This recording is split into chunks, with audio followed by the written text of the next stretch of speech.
Hey everyone, it's Leanne. Welcome to another video on my YouTube channel. Today I'm really excited to share this card with you. This is a Galaxy birthday card, and I created this using most of the things I created by hand with exception to the sentiment, and I'll show that as well. So to begin, I'm jumping right into the sped up version. I wanted you guys to see the process, the coloring of the background. That's what I'm working on first. So the galaxy sky. This is on an A2 sized mixed media paper, and that is 5.5 by 4.25. So to begin this process, I've never drawn a galaxy before, but I have been thinking about it the last couple weeks, and I did want to do something that was galaxy themed. So I went on Google Images and looked up some galaxy images and found some color themes that I liked. The one that I chose to do was a purple, or a purpley pink, I guess, and a purpley blue mixture in the sky. So I'm just laying down my colors, and I will show all the colors at the end of this process as well. I started with the lightest, and usually in a galaxy you'll notice that there's a stream of a light of the color group. So if you're doing blue, then you're going to see a light stream of blue, and then in the pink you're going to see a light stream of the pink, and then it's going to fade out into a darker pink or a darker blue until it gets to a black color. So that's sort of the idea I was trying to go with here. Now I have to admit, when I was creating this, I got very discouraged very quickly. At the beginning I didn't think it was turning out, and I wanted to quit, but there was this little voice in my head and it was like, no, keep going, you can do this. And so I did, and it actually turned out pretty good. I'm pretty happy with the result, so I'm glad I stuck with it. So I wanted to show you guys the entire process so that you could see how it began and how it ended, and the steps that I used to get there. And so it was really a mixture of just laying down the colors and jumping between Copic colors and blending the edges. So if I was coming from a darker color, picking the next lightest color up in that color group, if it was blue or purple, and blending those edges. And then I'm coming in with this Prussian blue at the end, and so this is acting as my black. That's my night sky. So I'm bringing that around the edges and into the pink, into the blue, and then blending it out. I found it also helped to put some of the pink into the blue areas in the darker spots, and vice versa with the blue into the pink. But I was really excited by the end of it. I was very skeptical going in for a while, but it turned out pretty good. I'm pretty happy with this. And so the reason I'm creating this card, it's for my brother-in-law for his birthday. I wanted to create a more masculine card, and he likes space and science and that sort of thing. So that was sort of my theme going into this, and I felt that it was a perfect match with my desire to create a galaxy background. So it worked really well. Now, the exception with this is that I don't actually have any stamps that are galaxy related or space or science or anything like that. So I had to draw my own, and I've never done this before, so I was nervous about that too. But I decided to do this little alien guy. And so I have him drawn out with pencil, and I'm going to come in with a micron pen and outline him. So I'm jumping back and forth. I was trying my micron 02, my micron 03. I decided to go with the 03 because it created a bolder line and it looked more like a stamped image. So I'm just inking this here. I have all of my lines down for my galaxy, or sorry, for my little alien guy to put in the galaxy, and I'm just inking this. And micron pens are great because once they dry on the paper, you can color over top of them with Copic marker. They don't bleed or bulge or make any messes on the paper. They stay very firm. The lines that you draw are very crisp, and so it's really nice to work with for coloring. Now, the bonus of this video is, because this is my first time creating a digital stamp, and because it's not a stamp you can go out and buy, I'm going to share this with you guys. And so I'm going to offer free download. I will put a link in the video description below where you can go download this little alien. And he will be sized at the exact size that I have created him at. So his preset size will be for an A2 card, and it will be printable onto a regular 8.5 by 11 piece of paper. So if you have cardstock at home, or what I do is I take it to my local Staples as a PDF, and it will be a PDF download, and they can print it out on their cardstock, and it's very nice too. It's a nice quality. That's actually what I'm using here is Staples brand cardstock. So now I'm coloring my little alien green. All aliens are probably green, or I imagine they would be.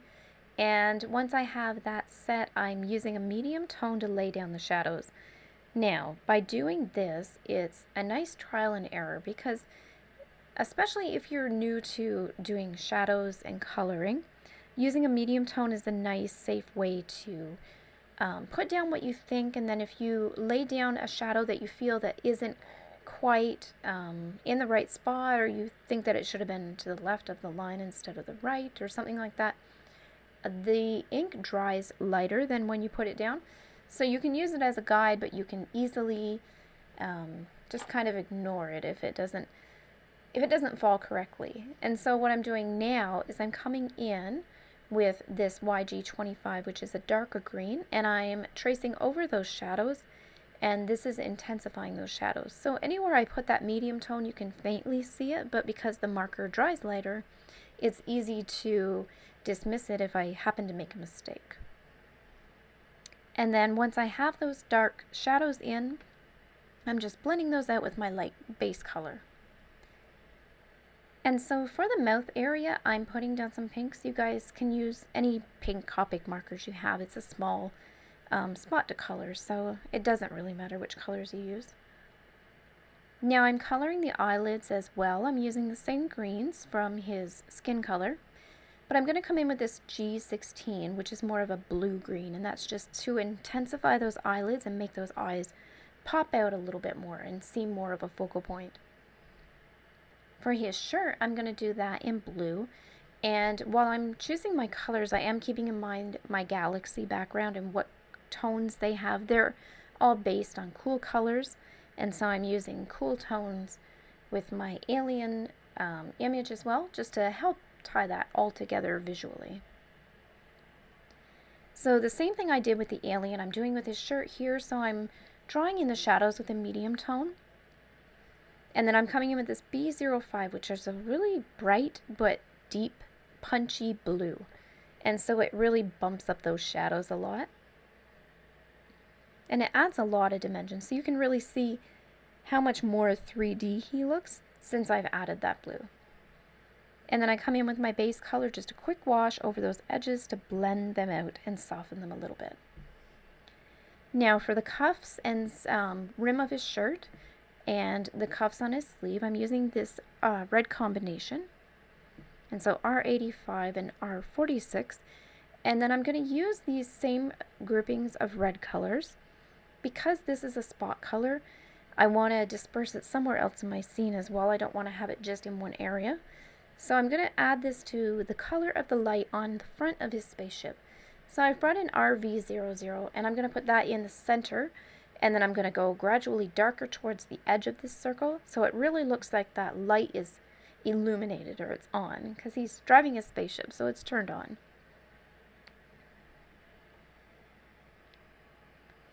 And now for the glass, I'm using B60, which is a very pale light blue, and it just gives a little bit of a tinge of a glass color, but it's not too distracting from the scene or too dark.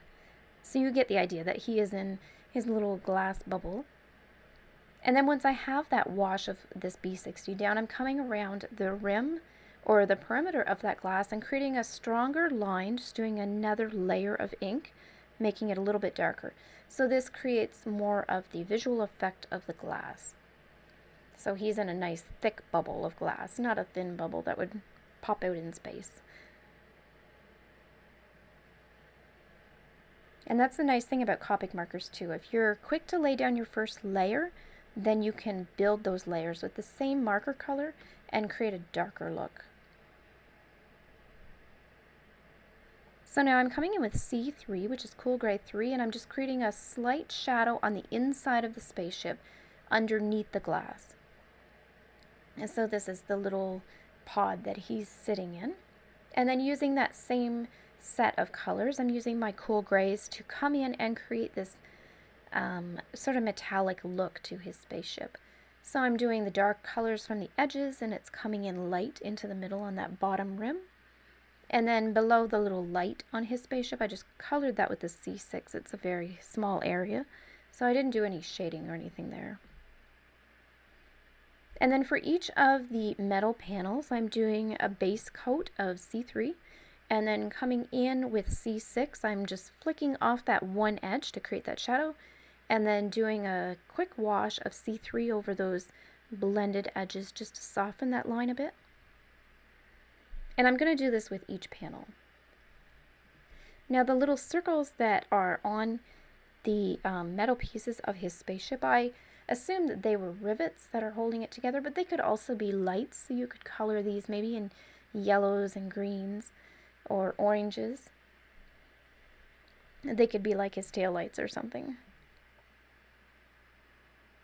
And so for the center panel, I'm doing the shadow from both sides, and then the left side is the reverse of the right side, so those shadows are going to come in from the left because the panels will overlap that way.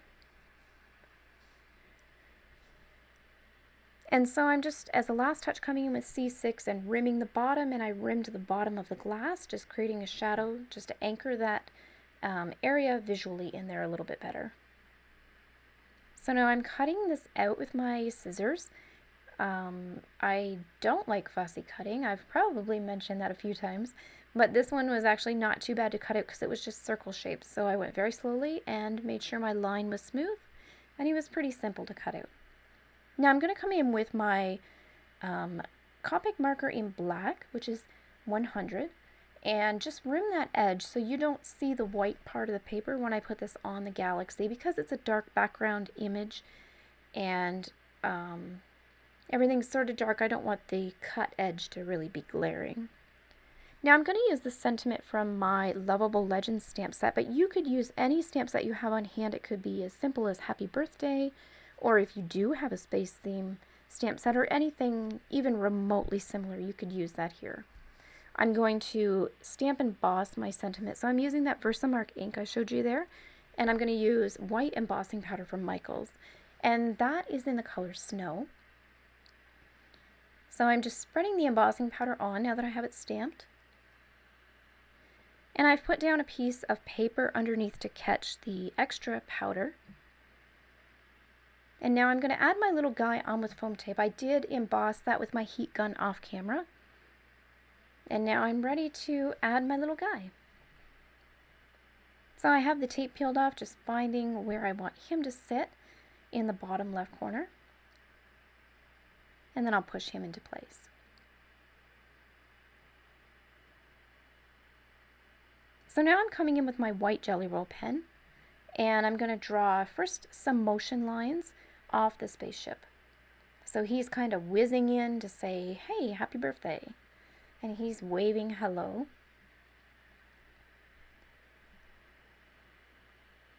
So I'm just thickening up those lines, building up the edges. And now the fun part, we get to create the galaxy. So doing the stars. Now I have a few tips for doing the stars. The first thing is you want to do your stars in clusters. You don't want to evenly space them. You want to have groups or pockets of stars. The second tip is you want to vary the size of your stars. So don't make them all uniform dots. Make some that are bigger, some that are smaller. For this instance here, I've made them mostly smaller, and I've done the odd one a really big circle, as you can see. And then my third tip for creating the galaxy stars is to put a higher concentration of stars in the lighter areas. So if you imagine that the lighter areas in your background are where the clouds are breaking, that's where you're going to see the most sky, that's where you're going to see the most stars. So you really want to have a higher concentration of stars in the lighter spots. You can put the stars in the darker spots too. They do show up better that way. But definitely make sure that your higher concentration is distributed in the lighter spots. Now, if you want to distribute stars in blank spaces, so sort of around the edge I have some empty areas, you can just do a 3 dots together, just sort of in a triangle pattern. And it's just a simple way to add, just fill in a visual hole, I guess. So I have this ready to tape to my card. I'm using my tape roller. Just nice and simple. And this is the same size as my card base, so I'm going to make sure that the folded edge is down towards the desk and the top of my card is also towards the desk. And that lines up the top that way easily, super easy. Lining up with the edge of my hands and then just pressing it firmly together. And there is the card all in place. And there you have it. This is my first ever Galaxy card created using my own drawing and my own background concept. So I hope you guys enjoyed this video. It's a little bit different. If you did, be sure to give it a thumbs up and subscribe so you're notified the next time I post a video. And don't forget your free download link below. Thanks so much for watching.